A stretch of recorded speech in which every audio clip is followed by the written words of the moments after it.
আর ওই সময় কি বলবে, ফাদখুলুহা খালিদিন,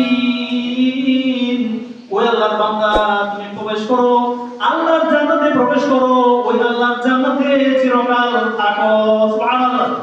ওই সময় কি বলবে, জান্নাতি বান্দারাও আল্লাহ শুকরিয়া জ্ঞাপন করবে জান্নাত পাওয়ার পরে।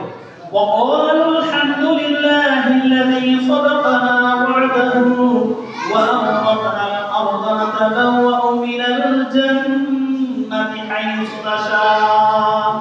ওই আল্লাহর বান্দাদের মুক্ত বান্দারা জান্নাত পাওয়ার পরে বলবে, সকল প্রশংসা ওই আল্লাহ রাব্বুল আলামিনের, যে আল্লাহ রাব্বুল আলামিন দুনিয়ার জীবনে আমাদেরকে প্রতিশ্রুতি দিয়েছিলেন ভালো কাজ করলে আমরা জান্নাতি হয়ে যাব।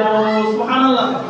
ওই সময় মুমিন বান্দারা, নেককার বান্দারা জান্নাত পাওয়ার পরে আল্লাহ শুকরিয়া জ্ঞাপন করবে আর বলবে, সকল প্রশংসা আল্লাহ, যে আল্লাহ রাব্বুল আলামিন দুনিয়ার জীবনে আমাদেরকে প্রতিশ্রুতি দিয়েছিলেন যে তোমরা আল্লাহর হুকুম মানলে জান্নাতি হয়ে যাবে, তার জন্য আমরা দুনিয়াতে আল্লাহর হুকুম মেনেছিলাম, এর ফলশ্রুতিতে আমরা জান্নাতি হয়েছি। সুবহানাল্লাহ।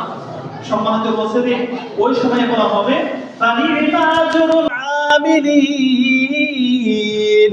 মুমিন বান্দারা জান্নাত পাওয়ার পরে ওই সময়ে বলবে, এটা মহান রবের পক্ষ থেকে কতই না সুন্দর প্রতিদান।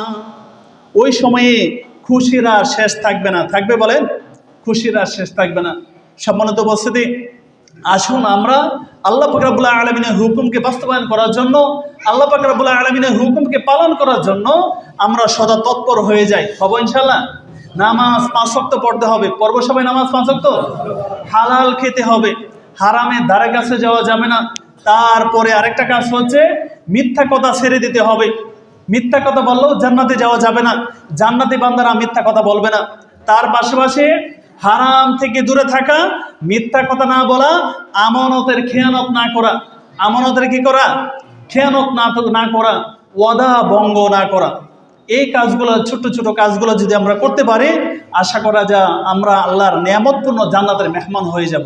সবাই বলে ইনশাআল্লাহ। আল্লাহ পাক রব্বুল আলামিন আমাদেরকে আল্লাহর সুমহান নিয়ামতপূর্ণ জান্নাতের মেহমান হওয়ার তৌফিক দান করুন। সবাই বলে আমিন। আমরা আগামী জুমায় জাহান্নামী বান্দারা কি কি ঝামেলার সম্মুখীন হবে, তাদের অবস্থা কেমন হবে, জাহান্নামে তাদের জন্য কেমন রিসিপশনের ব্যবস্থা হবে, কোরআনে পাকে আল্লাহ পাক রব্বুল আলামিন সবিস্তারিত আলোচনা করেছেন। আমরা ওই বিষয়ে কোরআন ও হাদিস সালাতের কথা শুনবো ইনশাআল্লাহ। সবাই বলে ইনশাআল্লাহ। আসসালামু আলাইকুম ওয়া রাহমাতুল্লাহ।